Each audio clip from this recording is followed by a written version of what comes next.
Good afternoon, all. Thank you very much for joining us for the Doctoral Academy this Wednesday afternoon.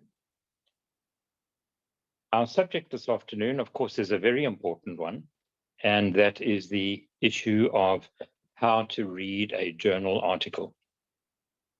We are very lucky that Dr. Maud Buhle-Donda, who's an ex-PhD student of mine, is available to speak to on this, as she's done a lot of reading and preparation on this subject. And she has a particular interest in the educational aspects of doctoral education. So she is a fine person to talk about this. Just by way of introduction, I will, however, say just one or two small points.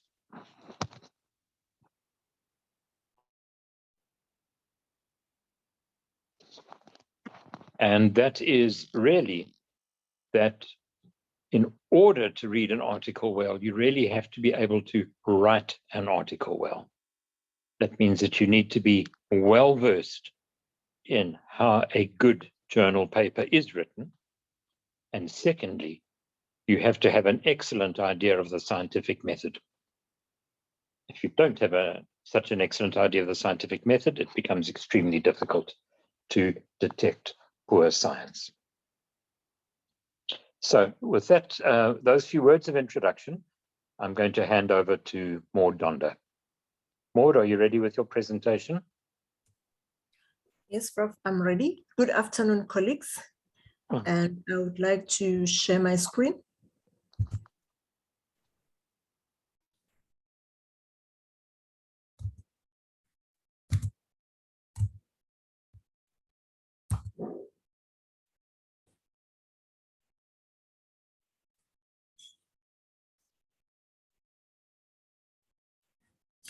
Can you see my screen?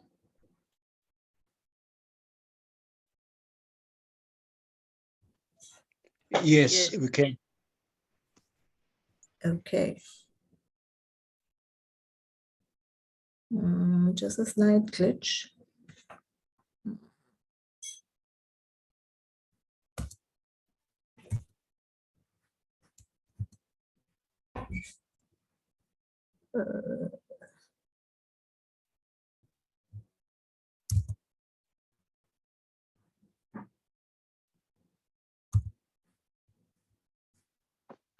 It's actually showing inside your Outlook.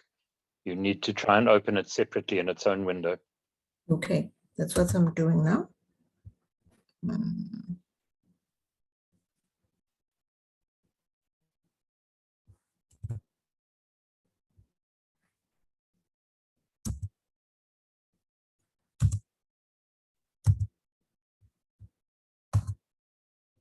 Yeah, I think I've got it right this time. Yes, that's right. Right. Today's subject is on reading a journal article. And can you put it in the slideshow mode? Come again? I was suggesting if you could put it in the slideshow mode. Okay. Thank you.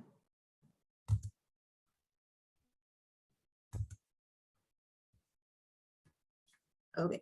Now, reading an article is our core business as academics, as PhD students. And unfortunately, for some reasons, this is hardly ever taught to anyone, especially even when you start at a university. There are so many things that you are taught except reading a journal article. And you find your way through your honors, through your masters, and way into your PhD. So one has to start by, what does reading a journal article require? One of the things that is required is concentration. If you're not concentrating, you will never be able to master reading an academic journal, because you have to be alert in many ways. Two, you have to find time, enough time to can actually read, grasp, reflect, read again. And surely that requires dedication, if you want to put it differently, it requires patience, because if you have this one article, sometimes some articles are long, it's 40 pages long, 30 pages long, but it's very important and relevant for whatever you want to study. Then you need to read it again and again and again. So patience is needed. And then you need to have a meticulous approach. Now, I am sold because I really enjoy the scholarship of metacognition. And metacognition simply says three things. You need to understand yourself. I read well in the mornings. I read well in the evenings. I read an article 2 times and I understand it. I need to read it 3 times for me to be happy that I understand it. And then the demands of the task. What is it that is needed from the task itself for me to be able to execute it properly? And then the appropriate strategies that are required to finish the task. And in this case, we are focusing on reading the article. So understanding yourself in relation to how and when you actually read, when you are best, alert, focused, and you work on your patience as well, and obviously on your skills of reading as well. Now, reasons for reading a journal article. These may vary. And then I just chose 3 because I actually wanted just to make an introduction of actually how one can actually read a journal article. So one of the reasons is you have to read a journal article to get a comprehensive view of the current state of the literature and of knowledge in the area of your research. And here is a pic that actually explains what you need to do. If you need to go deep, you need the depth. So you need to know what has been discovered. You need to know what is known. And you need to know what questions remain unanswered, what we call the research gap. And what I liked about this pic, even though it's just a cartoon, it has something very important. It has a tool, the ladder becomes a tool that actually assists this one person to can actually assess the depth of the hole that is peeping at. So it depends whether you want to understand the depth of knowledge within your field, or you want to understand the breadth. Again, it's the same story. What has been discovered and what is the knowledge gap in your area? And again, the tool is now different. If you want to explore the world, see as many horizons as you can, you must have your backpack, which will have all your necessary things that you will need along the way. Or it can be for detailing purposes, and which now becomes your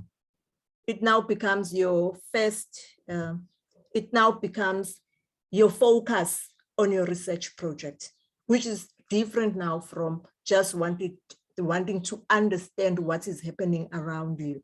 And it is very important to understand the breadth and the depth of the literature within your field before you can actually sit down and say, now I am focusing on my research, so that your research can be thoroughly grounded on available literature. And then types of journal articles. So obviously, before you read any article, you need to understand the types of journal articles. Our topic today is not on the types of journal articles. However, it is very important to understand that if I happen to have a systematic review, why is it that I need to read a systematic review? Why is it that I'm reading a case report? Why is it that I'm reading a survey? And it assists in you choosing which journal articles to read and for what reason you need to read whatever journal article that you choose that you need to read. And you can always choose an article and read it purposefully and systematically. And fortunately enough, there are colleagues that have realized that we struggle with these, with such very important errands as PhD students, as academics, because nobody really gets time to actually sit down and explain to us, or rather coach you as to how you can actually approach reading a journal article. And Keshav has this 3-pass approach. And then the 3-pass approach is just three ways, or it's just 3 consecutive ways of reading an article. In other words, each article is recommended that you read it 3 times. And remember, the reason why I started with the issue of metacognition, you know your strengths. You know what you enjoy the most when you read. It starts with the self. Even though we can share these ideas, then your personal touch is final in all what we are discussing. So the first pass will give you a general idea about the paper. The second pass lets you grasp the paper, you grasp the content, and it doesn't matter much if you haven't been able to grasp the details. And then the third pass helps you to understand the paper in depth. And trust me, the third pass is the most difficult part, because in my case, I only started really understanding why, when we were reading with my supervisor, I would read tons and tons of things, and then I will present them to him. And in 2 minutes, he hasn't read these articles. He will have so much to say about the quality, questions about assumptions in the study, and sometimes even how things have been named, so as to make you understand that you interact with the reading. You don't just gulp what is there, because you're not a sponge. You are a PhD student now. You have, when you are reading, you have to interact with what you are reading. So the first pass, it's just a bird's eye view, or you just looking at the paper at a glance, and it can take 5 to 10 minutes. And don't worry if it takes you longer than that. You yourself know yourself better than anyone else, but this pass shouldn't take you far too long, because the most important thing that you do here is you carefully read the title, the abstract, and the introduction. Now, the title must not only refer to the phenomenon that you are studying, but your intentions. And when you look at the article, the journal article that you want to read, some are on methodology. So if you are keen to learn something on methodology, then you will look for readings that are focused on methodology.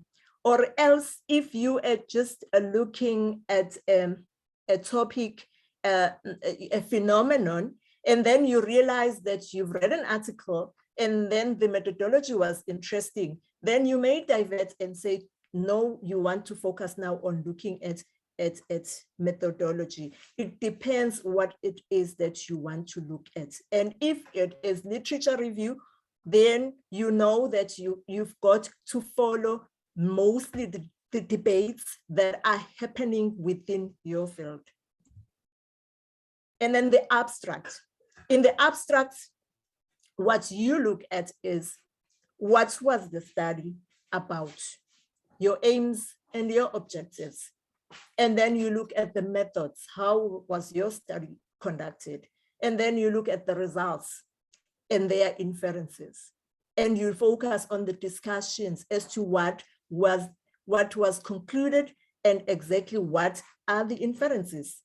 And the reader should make a note of questions that were raised during the abstract reading. As you read the abstract, you really get curious, and you must keep those questions in mind until you actually read the whole paper, and then go back to see as to whether the curiosity that was created when you glanced at your paper for the first time around, are they answered? How are they answered?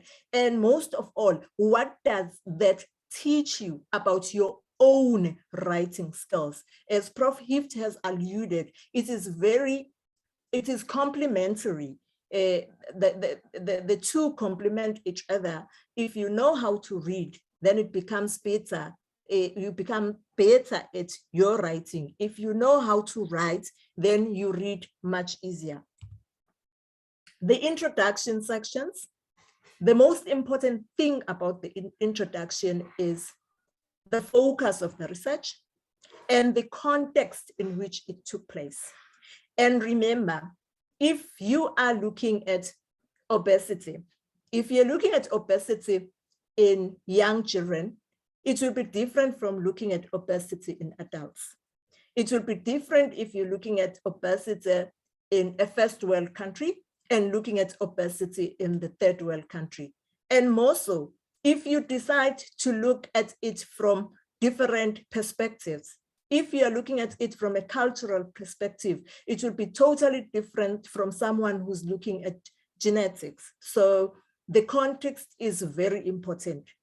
And most of the time, if the context is different, then the methods within which the study was conducted becomes very important, because here you are, maybe you are, it's interdisciplinary research that you are doing, and then you are borrowing from another discipline. And usually when you are doing that, methods become very important, and sometimes the theories that underpin the study becomes more relevant. So number 2, you read the section and subsection headings, but ignore everything else. And remember your basics when you're taught how to write, I think in high school, that you have the first sentence that introduce everything that the headings will represent whatever it is you're about to discuss, and you'll have your topic sentences. So if you do that one, I find that if I do so, it helps me to actually read faster and with an understanding, because the topic sentence will actually, in a paragraph, will actually highlight as to what the paragraph, the whole paragraph is about. But however, sometimes, most of the time, the quality of published articles is perfect, but sometimes there are those articles that are not well written, and then it becomes very difficult to read like that. And then you read the conclusions and you glance over the references. The reason why you glance over the references, it actually assists you in realizing that I have read this and that, and you don't have to write it down. And you realize when you keep getting the same authors over and over again, because that means that those are the prominent scholars within your niche area, and you need, to actually understand them better. And I always advocate that if you have someone that is mentioned so many times in your study, in most of the studies that you are interested in, rather go and read even their seminal papers, so that you actually are grounded in understanding the phenomenon. And after you have done that, you should be able to, 1, understand what type of a paper it is, the context, which papers is this paper related to, which theoretical bases were used to analyze the problem. And that's very important, especially when you find that the authors have borrowed a theory from another field, and you need to really understand what made them to actually borrow from, and what is it that they modified in order to be able to use that theory to conduct the study in their field.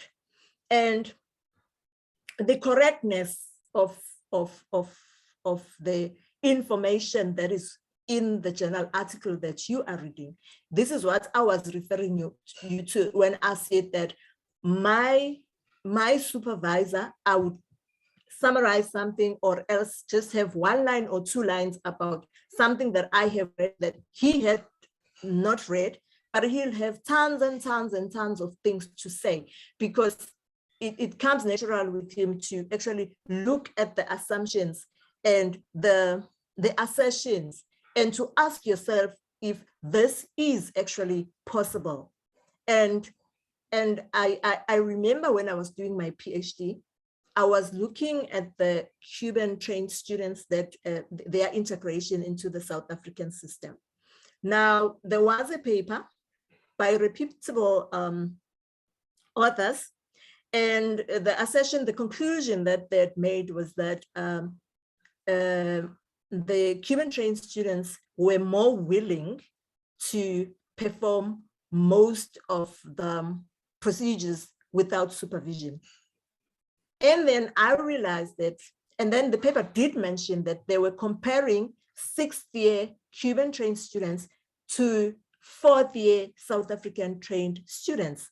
And really, it would make sense that no matter where you're being trained, when you are doing your final year, then you are more confident than anyone who's doing their 4th year. And however, it was acknowledged in the paper, and then it rests upon you as a reader, whether you make a case for it or a case against it. And then contribution. What are the paper's main contributions?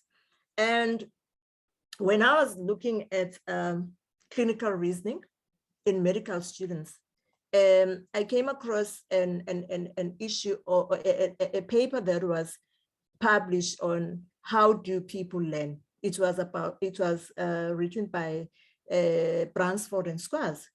Their contribution was that came at the time when everyone thought that transfer was not a learning theory, and it was not it wasn't up to standard, and it should be abandoned.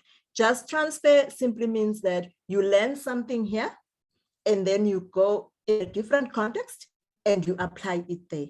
And their contribution was, wait a minute, you are looking at the final product. If you can look at the process, you will find that people are able to transfer, and they call that far transfer.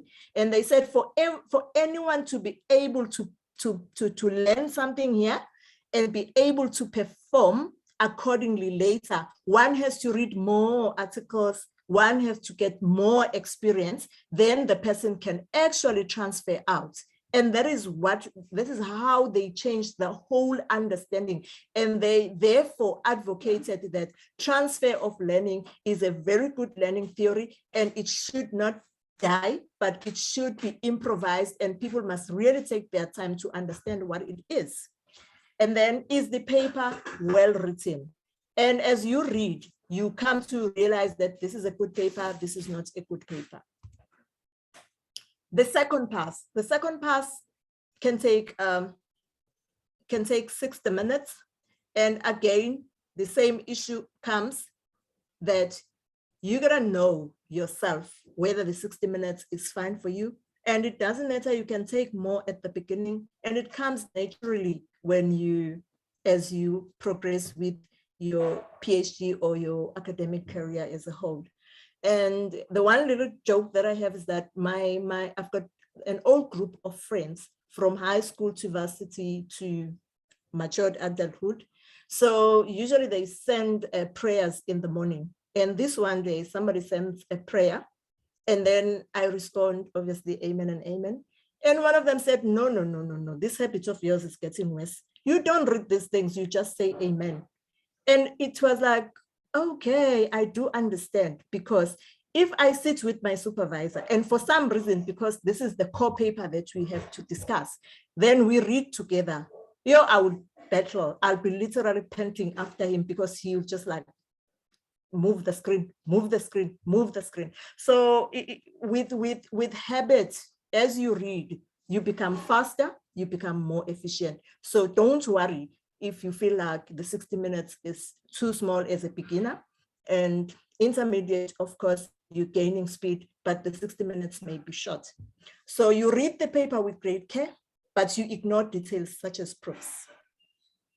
Then you jot down the key points. This is the one part I like, because when I read something, I mess it up, I underline, I draw pics, and that's why metacognition fascinates me, because it is the understanding of the self. And you make comments in the margins as you read. You look carefully at the figures, the diagrams, and the graphs. And as you are looking at them, you look as to whether the illustrations are perfect. Does it make sense? You check if the conclusions are statistically significant or insignificant, because that has a bearing for designing your own study. And it has a bearing on the conclusions of your own study. So mark relevant unread references for further reading. This is a good way to learn more about the background of the paper. So that will actually assist you with the background of the paper that you are currently reading. And we mustn't forget the fact that as you are reading to improve your own research. So as you are focused on the references will guide you. And what I like about finding references from a paper is that you get to really understand that there's been so many changes in the phenomenon that you are studying, the directions, the debates, and how these debates have turned around over the years. And sometimes you may find that a debate was abandoned, not just because somebody went all out there to prove whether it is relevant or not, but for some reasons it got overpowered by the recent publications. And that gives you a gap in what you want to research. And it actually shapes your research question. And where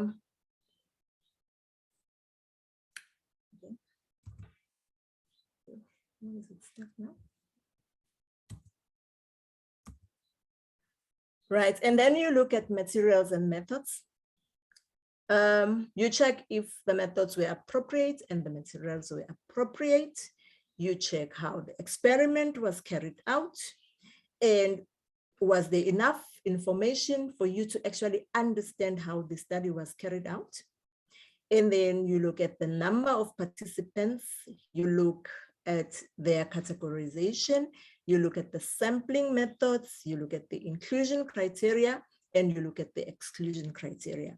And sampling methods are very important because sometimes you find that a very good paper has problems when it comes to sampling methods. And that's where you find that the assumptions that they're making are not actually tallying with what they are claiming. And the inclusion criteria and the exclusion criteria is very important because any assertion that you make will be reflected on who was the participant. And then results of the study, you note the figures, the table, the graphs, and the statistical analysis. And you find out whether the results were reliable, were they the same over the time, and did they measure what they were supposed to measure. And that is very important to actually check if the study measured exactly what it wanted to measure, and to check if the results do state whether there was any statistical significance or insignificance, so that that can inform you of exactly what was found by the study, and whether a correct statistical test was employed. So if you are a beginner, obviously you will rely on what your supervisor advises. And I believe we have a statistical department for people who can actually assist you on deciding whether the statistical tests were actually appropriate for the study. And then discussions. You check whether the research questions were answered, because the discussions should actually discuss what was founded in the study in details, but in a concise way.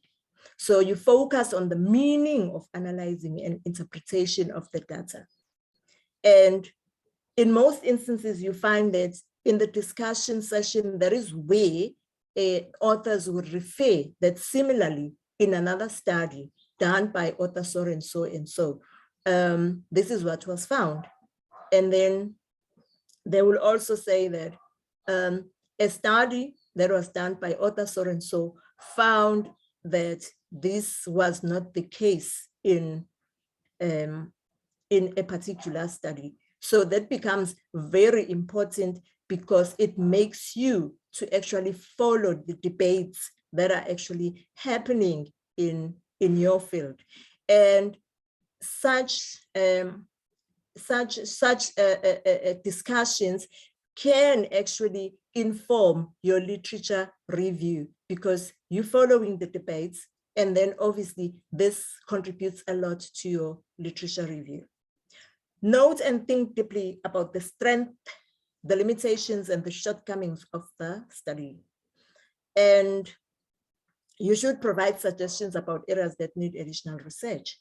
So basically, when I started out, I did not get this part of providing suggestions for areas that need additional research on a published paper. And then later on, I realized that if you apply your mind, you always find something that could have been improved or just approached differently. And as you practice it over time, you really get to understand it better.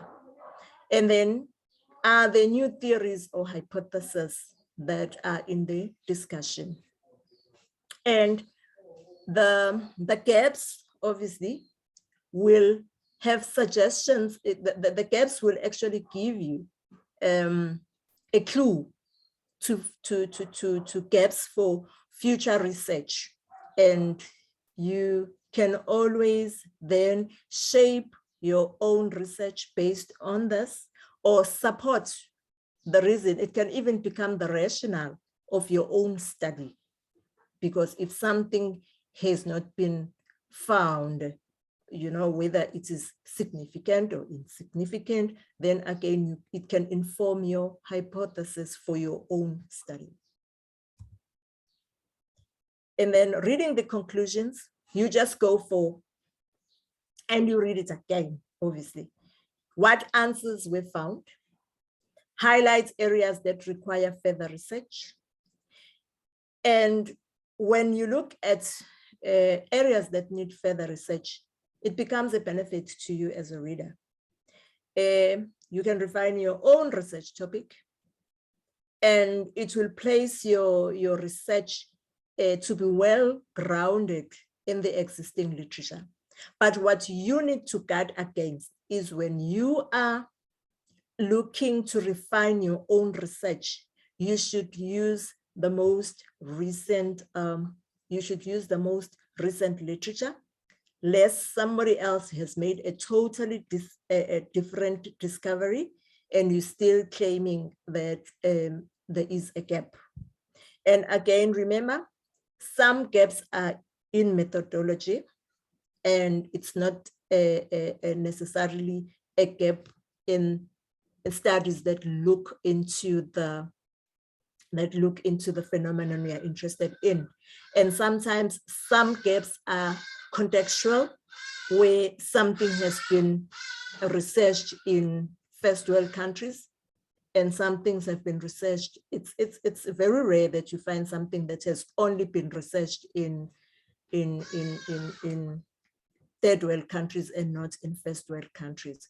So the benefits here is that you get to design a highly original study, and that is totally based on existing literature. And then after this pass, you should be able to grasp the content of the paper. You should be able to summarize the main thrust of the paper with supporting evidence to someone else. Again, so much has been said about PhD being lonely, a lonely journey. And if you don't find a friends in the sense of professional friends, where you can bounce your ideas. And funny enough, I remember when I was doing my PhD, I had a couple of people in other fields that were really helpful to me, because I would actually bounce my ideas to them and they would listen. And the understanding was that they will also bounce ideas onto me, and I will also comment, and they will take me seriously. So this was a very interesting way of actually being able to tell someone else about your work. Just tell someone else about your reading, because as you do so, you get to realize some of the things that you had overlooked and some of the things that you thought you had grasped. And if someone asks you a question, then you realize you can't answer the question. You go back to the paper. It's either you find that the answer is there or the answer is not there. And then it means critically, you are now being able to critique the paper. Be realistic and consider why at the end of this paper, you have not grasped the paper. Again, we go back to understanding yourself. You've read this paper, you followed this, but you feel like you just don't understand the paper. And there are so many reasons. It could be you were tired when you're reading a paper, you've had a bad day, or you lack ground information on the subject, which will mean that you have to do more readings before you can actually go ahead and read this paper for the third time. The third pass is 4 or 5 hours for beginners, and it's about an hour for an,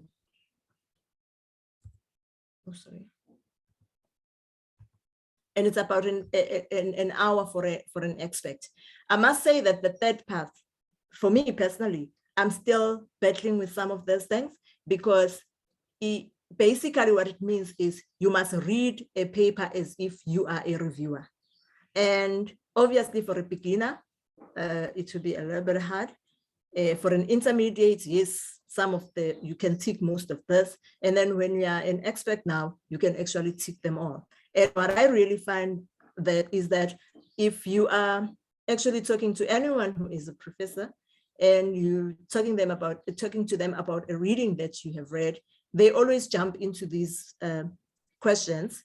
And instead of like taking what you're saying at face value, they will ask you these questions so as to find out as to whether that paper did really do were the results actually reliable and valid, what were the methods, and were the methods appropriate, and were the discussions, appropriate. So you get to learn this as you become more advanced with your reading. So this pass requires great attention to detail. You make the same assumptions as the author, but you recreate their work in your mind.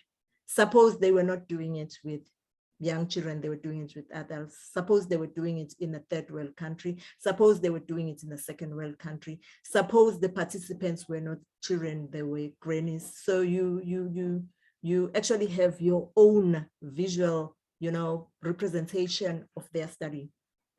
And identify the innovations in the paper, give credit where it's due, but then look at the hidden failings and assumptions. Did they make appropriate assumptions? Can these assumptions be challenged? You should identify and challenge every assumption in every statement. And think about how you yourself, if you were given a chance, you would re-represent the particular idea. And proof and presentation techniques in the paper, and you can very likely add this to your own repertoire of tools. Now, if you critique their presentation techniques, when you do so, you sharpen your own writing skills. Because if you find that there's a problem with something, there's a problem with understanding the paper, because the topic sentences do not really lead to the next, to what's going to be discussed in the paragraph and to the next paragraph, then that teaches you that when it's your turn now to write, you don't do the same. And then you jot down these ideas for future work. And learning by discovery is more reputable than learning and hear it from someone else. So if you do this, it will give you a chance to can actually feel that you are learning and really see that you are learning. So after this third pass, you should be able to reconstruct the entire structure of the paper from memory, and you can identify its strong and its strengths and the weak points. And you should be able to pinpoint the implicit assumptions and the missing citations to relevant work. And anyone who has tried to submit a paper for publication, you will know that the reviewers are very quick to say, why I'm surprised to find that nothing has been said about this author or this phenomenon whilst you are discussing this phenomenon. So that is very important again, because it grounds your work on relevant literature. And the potential issues with experimental or analytical techniques. And in qualitative research, analytical techniques, when you're using theories and methodologies, that's very important, because like, for instance, in a study that I did when I was looking at the Cuban trained students integration in South Africa, mine was the paradigm that I used was just interpretivist, which was like I interpreted what they said. It was not in the feminist, I didn't use feminist approach. And if I look at my data, I had only one female student that volunteered to participate. And for feminists, that already is a result as to why do I have one female that actually wants to speak out. And two, when she spoke about being assertive and being intimidated, so the focus would have been, was she intimidated because she is a female? And if I taken it to the critical, we'll have a different discussions and conclusions, because that looks at the power, who has power, who doesn't have power. So the study altogether would have had different discussion, different conclusions. So that remains very important. And I thank you for actually listening. And food for thought is that be patient when you are reading, be alert, and your reading skills can actually sharpen your writing skills. Thank you.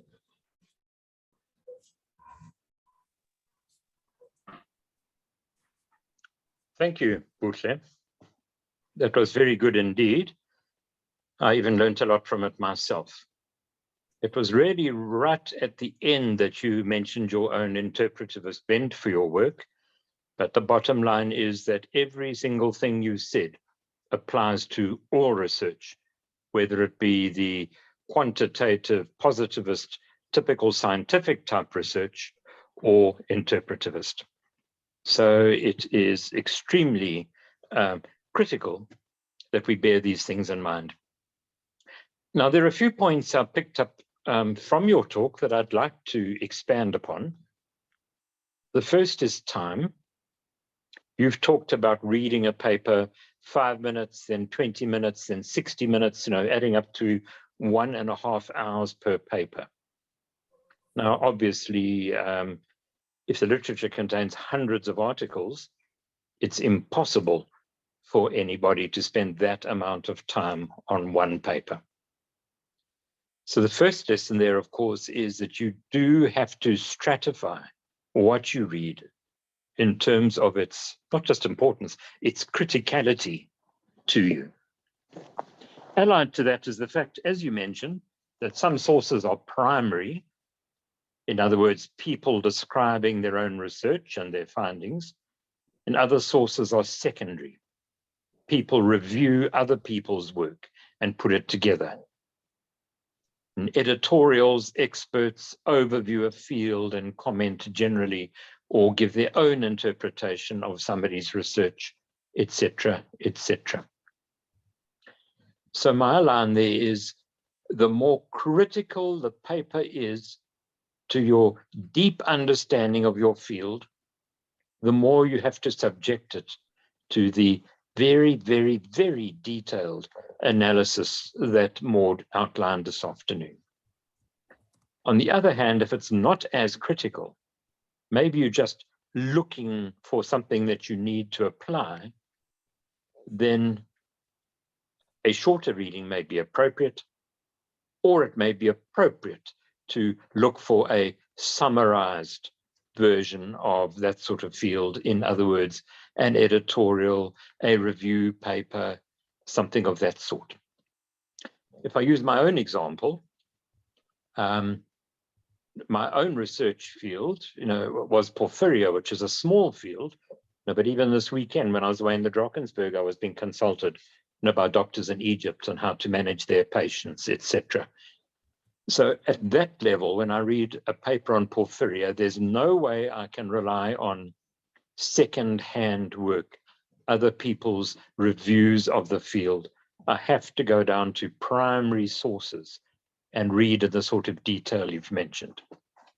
However, my ward work during the rest of the week at King Edward, well, if I just want to quickly remind myself of the most recent feelings about the management, for example, of heart failure, then it's entirely appropriate that I read reviews, systematic reviews, editorials, always applying tests of quality, of course, to make sure that what I read can be believed, and just apply that.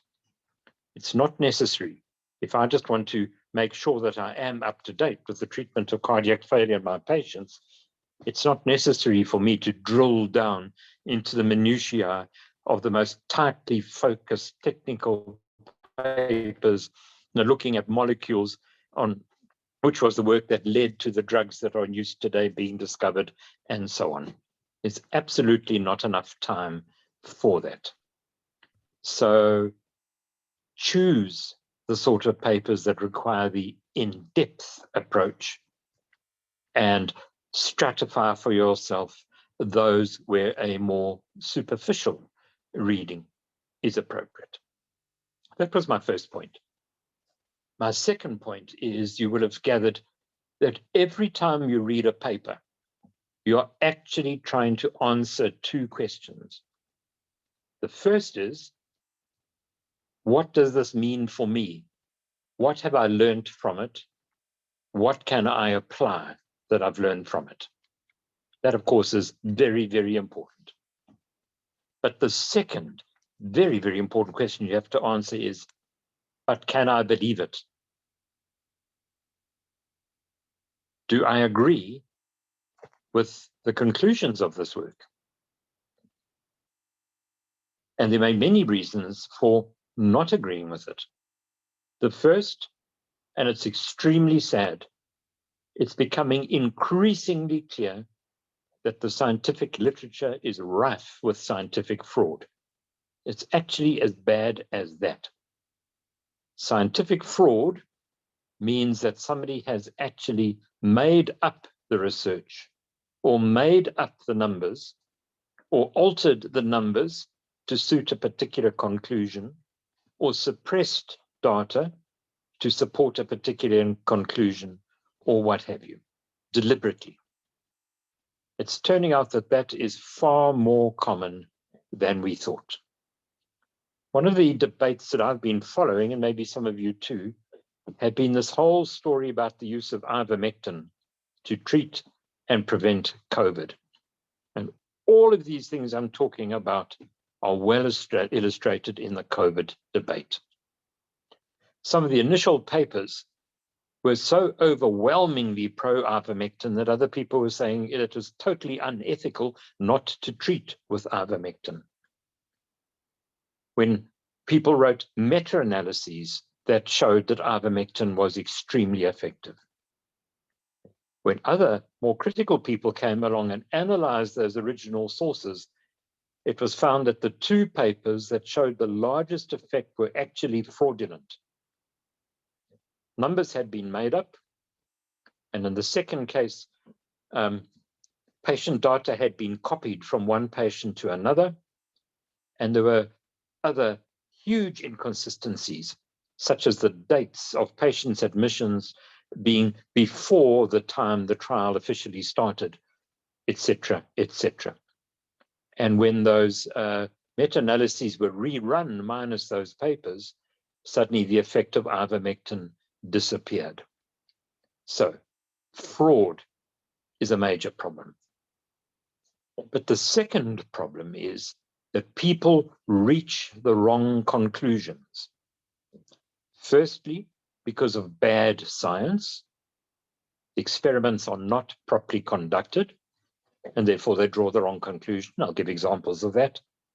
Or thirdly, just because they themselves misread their own data.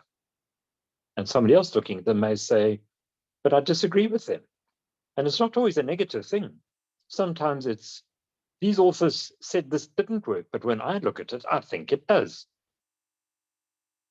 So, typical example. Many of those papers for ivermectin. There's a gentleman called Dr. John Campbell with a YouTube channel that reaches over 1 million subscribers, who chats every single day on ivermectin, at least on COVID. On a number of occasions, he's come out very strongly positive, gushing about a good paper, only for other people to do their own YouTubes, really criticizing this and showing that there's a completely different interpretation. Let me give 2 examples. One, a large study of thousands of people in one of the provinces in South America. People were voluntarily allowed to take ivermectin if they wanted to. It was freely available, but nobody was forced. When they looked at the figures, they found that the mortality and illness rate was far lower in ivermectin than in the non-ivermectin group. And this paper was published as being strong evidence that ivermectin works. And Dr. John Campbell gushed over it, repeatedly pointing out sample size, thousands, that's excellent research, thousands, you can't ask for better than that. But there is, of course, a major, major flaw in the argument. The reason is the work was uncontrolled. So ask yourself, who was most likely to take ivermectin? People who were worried about their health, or people who weren't worried about their health? And the answer is obvious. If you weren't particularly worried, you wouldn't bother with ivermectin. If you were worried, you would take ivermectin. And if you were the sort of person that was worried about your health, you would also be more likely to wear a mask, more likely to obey social distancing, less likely to mingle in crowded areas or attend clubs and large social gatherings. In other words, you would be at much less risk of COVID than somebody who was not interested in those things. So immediately, the conclusion of that paper falls into doubt, because how do we know that the people who took ivermectin were behaving in exactly the same way as those who didn't? And it's highly likely that they were practicing a much healthier sort of a way of dealing with COVID than those who didn't. So that work immediately, though it's interesting, one cannot place any reliance on its conclusions at all. So that is the sort of thing that you are looking for when you read papers. That was not fraudulent. Nobody committed fraud there, but there is most definitely a different way of looking at those results, which strongly suggests that the conclusion should not be what the authors claim that it is. Just one more example. He showed the curve of infections in Japan. At a certain point, ivermectin was encouraged. A dignitary, the chairman of the Tokyo Medical Association, got up and said he thought people should take it. And 10 days later, the infection rate started dropping. And again, Dr. John Campbell enthused about this. Look at this. Now, how could this be coincidental? They start ivermectin and 10 days later, the infection rate goes down. Well, again, just thinking not as a scientist, but just everyday common sense. We all know that when it comes to these pandemics and the waves, what goes up does come down. Each wave comes as a wave. It goes up and then it goes down as the most vulnerable people are infected. So if you wait long enough, the curve is going to go down. And if you're lucky enough to make your statement about ivermectin 10 days before the curve starts to go down anyway, that is exactly what you're going to see. And coupled that, you could ask, when is somebody going to get up in public and make a statement like that about ivermectin? The answer is when everybody's extremely worried because the infection rate is shooting up. So it's most likely that such a statement will be made at a time when the infection rate is extremely high, which means it's approaching its peak and it's going to start coming down anyway. So those are just two examples of how you have to develop the ability to read critically. To say, yes, there's nothing wrong with the science, if I can call it that, but there is something very, very wrong with the conclusions that have been drawn.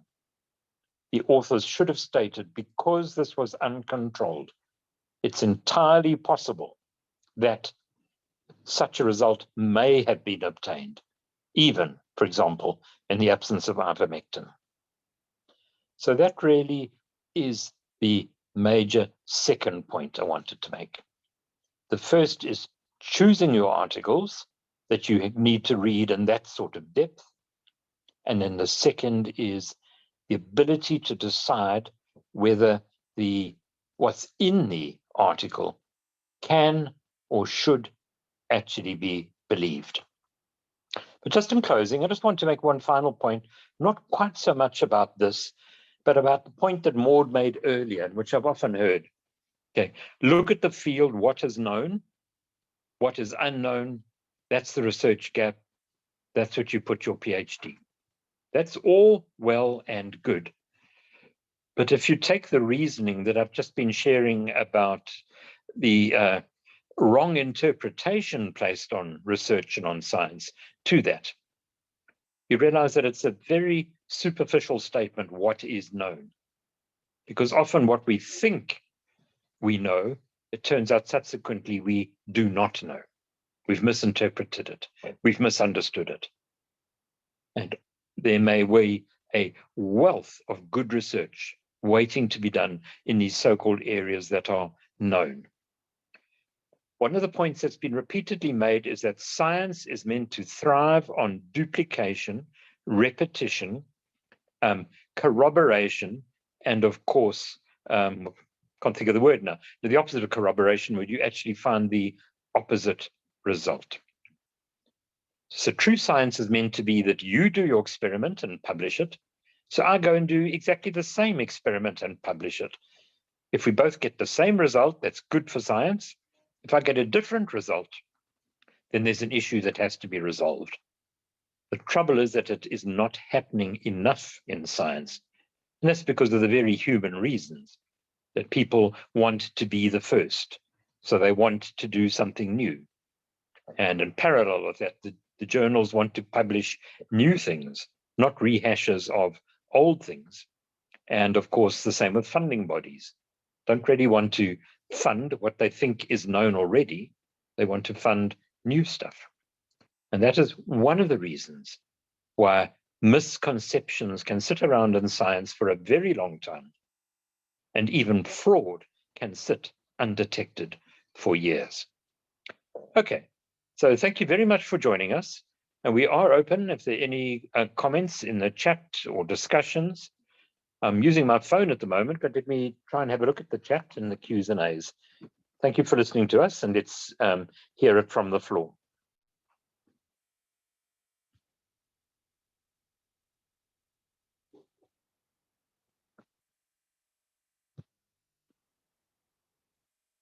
Seems from the comments that people enjoyed Maud's presentation.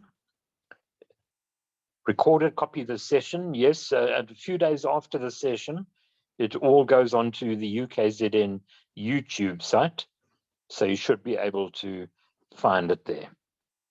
Are there any questions and answers? I'm not too sure where to find that. Perhaps anybody who'd like to ask something live could just raise their hand.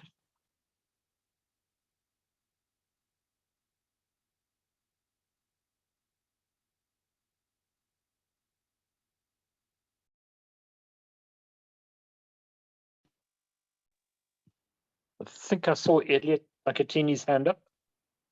Elliot, would you like to say something? Yes, I just want to make an addition in terms of conclusion. That sometimes if you choose a wrong method, maybe not deliberately, maybe instead of using, like, for example, you use a quantitative approach, and then you then reach your conclusions, and only to find that if you were using maybe the mixed methods, some of the some of the issues would be covered, which means sometimes you may reach an inaccurate conclusion by using maybe a single method, maybe instead of using two methods, which could complement each other. I just want to hear from you what you say regarding that. Okay, Maud, would you like to answer that? Yeah, for me, the reason why you choose a mixed method, it's because you want to triangulate your data. So you must know why I am using quantitative for this research question and why I am using a qualitative approach. Do they really complement each other? Because if the methods in the first place, if the methods, the choice for methods is wrong in terms of the rationale why you are using, then it will affect your findings. But if from the beginning you establish a correct rationale for using mixed methods, then when you are actually giving your results, it should be clear and it should complement each other. Thank you. Shamila Moonsami, I see your hand is up. Thank you, Prof. Hift, and thank you, Mo. That was a really brilliant presentation. I really learned a lot. I'd just like to find out, after doing the first pass, second pass, and third pass of reading, and really analyzing what's happening from a journal article, I heard you say, Maud, something about when we get to the part of discussion of a paper. Now, can we base our findings, the findings from the discussion, and take it into our own writing? For example, in a lit review, or is it more authentic if it's taken from the results section? I hope you're getting what I'm trying to say. Thank you.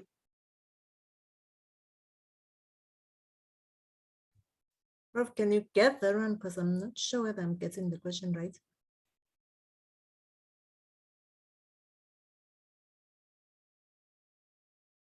Okay, I think Prof is not there. I don't know whether I'm getting. Sorry, my microphone was on mute. I was also just going to ask Shamila just to repeat the question.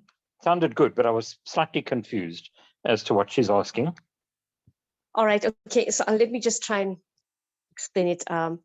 So for example, if I'm reading a journal article and I've read it one time and two times round, now I'm taking that article and I want to apply it to my study.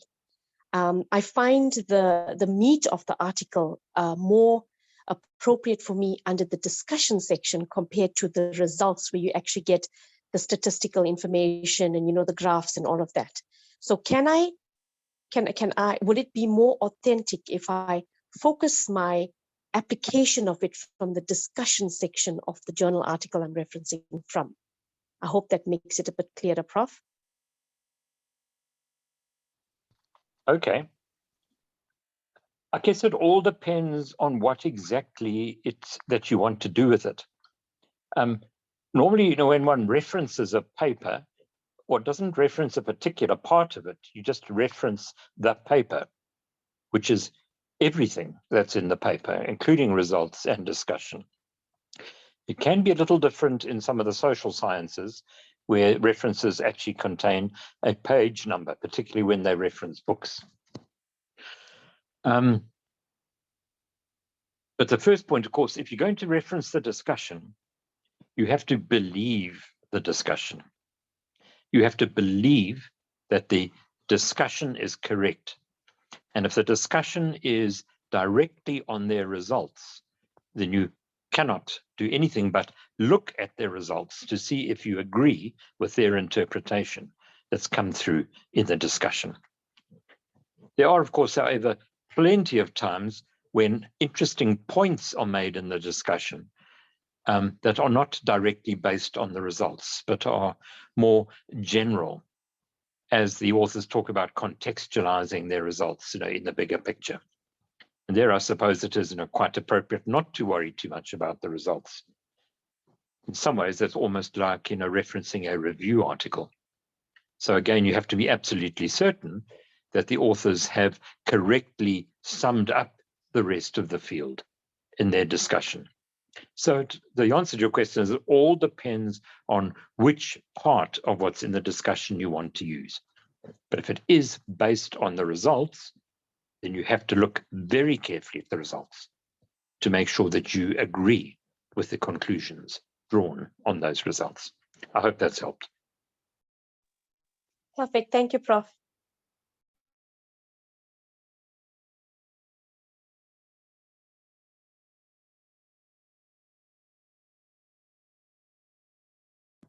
David Zezai, I hope I've said your surname right. No, that's okay, Prof. Thank you very much. And also, Maud, I really appreciate that. Was quite informative. It's just a quick one. So do we have a general idea of how many papers a PhD student should read per day to make sure that we are in tandem with the academic level?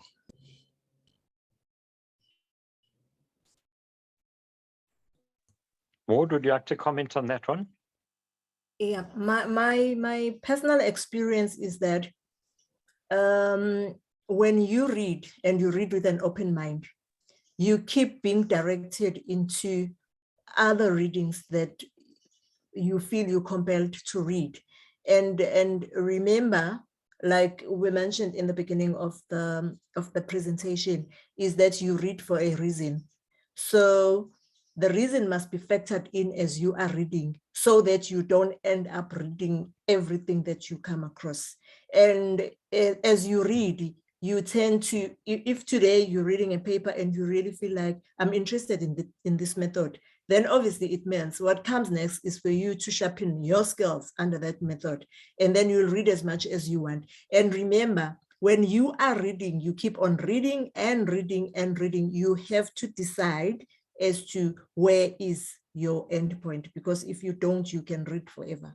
And writing actually restricts your reading, because once you've written something and you feel it's accurate and you feel it's up to date, then obviously that's when you stop and you feel that your arguments have been put across. I think that's the most important thing.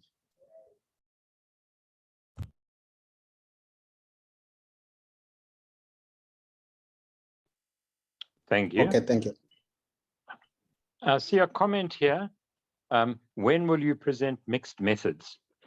Now, just to mention that Maud is in fact is meant to lead I think it's a 2-day workshop on qualitative research next week, though unfortunately I've left it very late to send around a general invitation.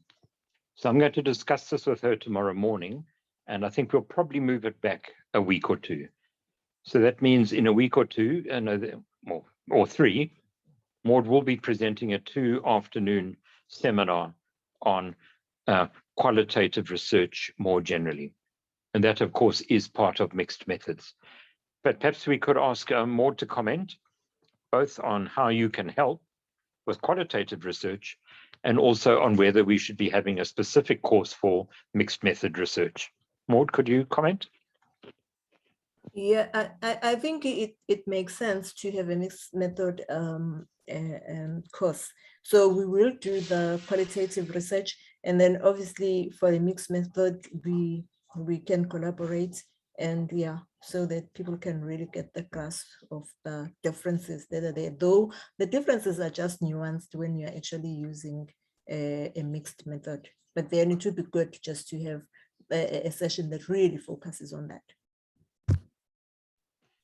Okay, so keep an eye on the website. Plus, we will email the people who regularly, attend these sessions, and we'll say when the qualitative research is going to be. I'm aware that Easter is coming up this month, which might complicate things slightly, and we'll probably follow it the month after that with a mixed methods seminar. Issues like that are a little difficult to do in one Wednesday afternoon.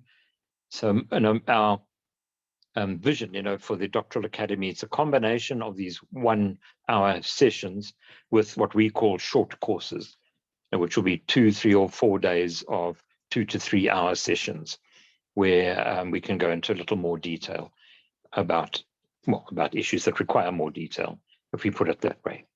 Yes, so we will be covering both qualitative research and mixed methods, and in fact, quantitative, positivist research as well. So just keep your eye on our program. Shamila, is that a new hand or an old hand? No, Prof, it's a new hand, and I just hope this is not out of context of today's lesson. With regards to the number of journal articles, is there, I do understand that quality needs to come out of it, so it might vary. But is there a stipulated number of journal articles that PhD students are expected to cite in their protocols or proposals when submitting?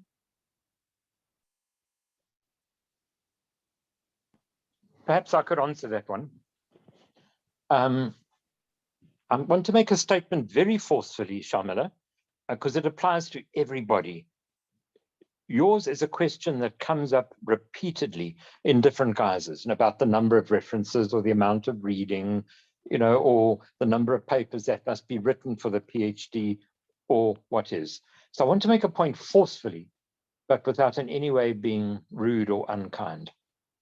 That is really the wrong way, the wrong sort of question to ask.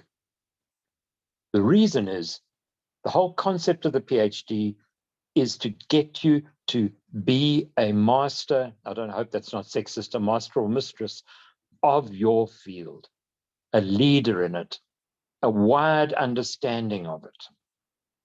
And that's what your examiners are examining you on. And if you could get away with one reference and prove that you are all of those things I've talked about, that would be enough. Of course, in practice, it isn't. You need enough references to show that you are master of your field, that you understand it, that everything you say is pinned on some sort of evidence. No fewer than that, no more than that. So in actual fact, most journals will restrict the number of references you're allowed to cite, no more than 20 references or no more than 30 references. That's just to save space. Because if people were entirely honest about all the references that they've used in their writing, it could easily be 80, 100, or 120 references. So to keep it manageable, journals usually restrict the number of references. But that, in many ways, supports a point I'm making. The number of references you cite is almost always a small fraction of the total number of references you've read in order to understand your field. So if you ask me off the top of my head to say, how many references should be in your EndNote library? Well, it depends on the stage of your career. My EndNote library is approaching 10,000 papers, not only in my own field, but in everything else that's interested me and everything else that my students have studied. But for a A PhD, I could easily see it approaching 300, for example, 250, 300. Now, you're not going to put every single reference in your papers, but it's probably, so off the top of my head, the sort of amount of reading you would have to do before you could claim to really have a deep, broad, and insightful understanding of your field. But that's a very broad intimation. There is no such thing as a rule that says the student shall have read no fewer than 200 articles. Nothing like that. The rule says the student shall look as though they know what they are talking about. And if the student does not look as though they know what they are talking about, which is what will happen if you haven't read enough and reflected deeply enough on the literature, well, then you will fail. Not because you did or did not read a magic number, but because you did or did not understand your field. If you understand it, then by definition, you've read enough. If you don't understand it, then one of the reasons for that is that you have not read enough. It may also be that you have read a lot, but have not, had the appropriate insight or comprehension of what you were reading, which I guess in many ways is what Maud's talk was all about. So I hope that's helped. It is a point that has to be made forcefully. Many of the students when starting are looking for these rigid external guidelines. And I understand it, because otherwise, one feels very lost and very without direction when you're just thrown into a field. But in actual fact, there are no such things.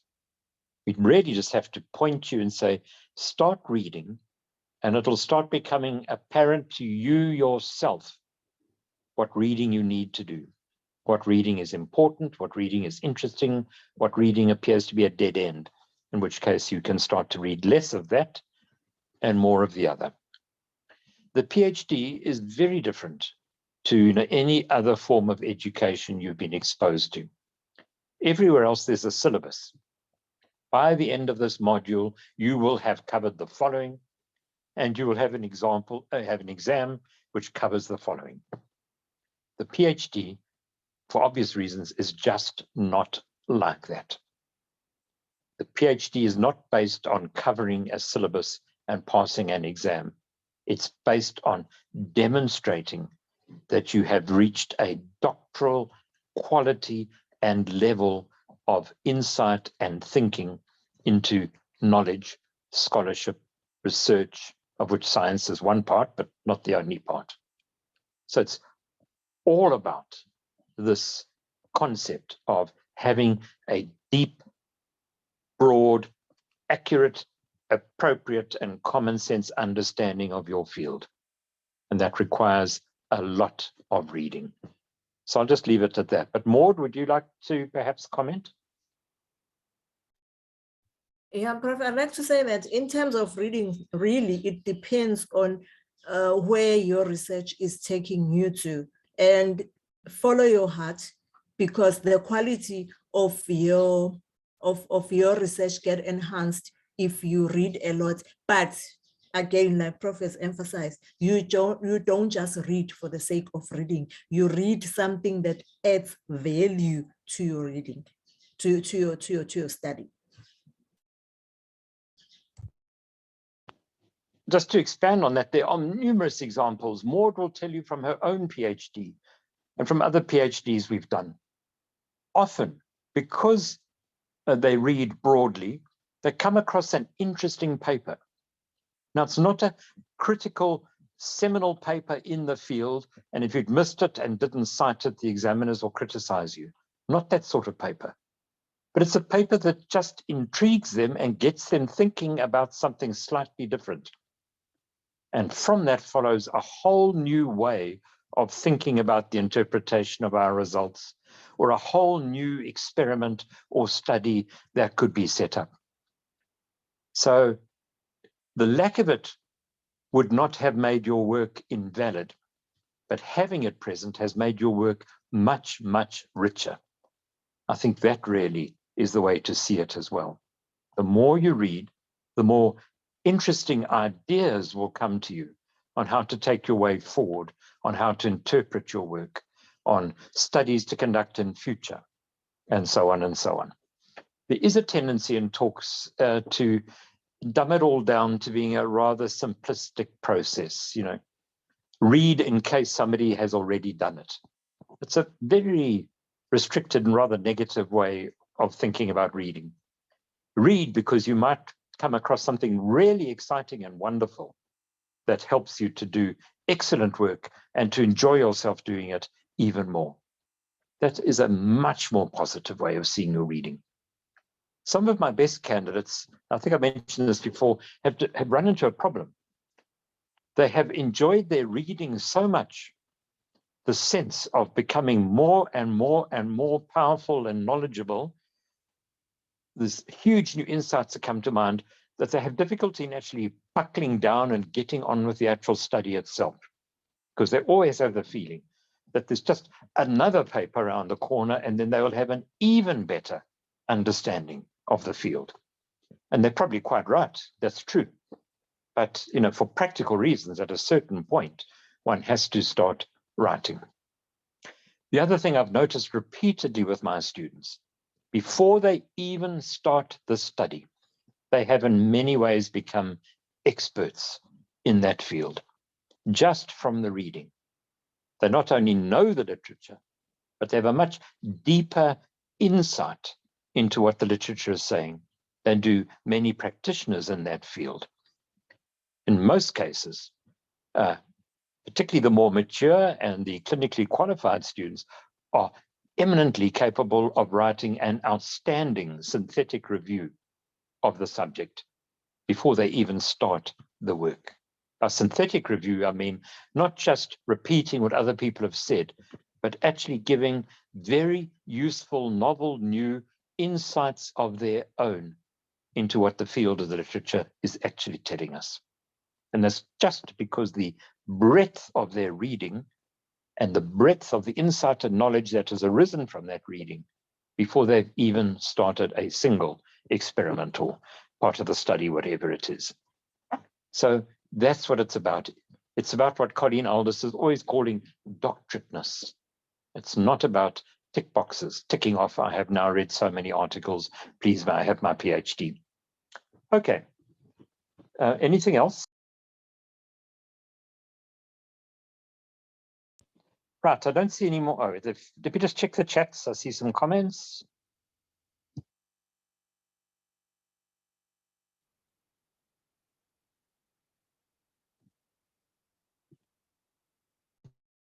Well, it looks as though people have enjoyed your session, Maud, so thank you very much for that. And goodbye, everybody. We'll see you next week. And keep your eye open for the qualitative research talk. A plug for it. Even those of you who are not going to do qualitative research, it would in fact be well worth attending. We as positivists, if I can call it that, the true science business, you know, numbers and stats and so on, are waking up very belatedly to the fact that qualitative research can tell us many, many things about our work that are of benefit and applicable, that are just not reachable by the positivist quantitative route, particularly for people in the applied sciences, such as health professionals. Thank you, goodbye, and enjoy the rest of the week. Thank you, everyone. Enjoy the rest of the week. Bye-bye. Goodbye. Bye. Thank you.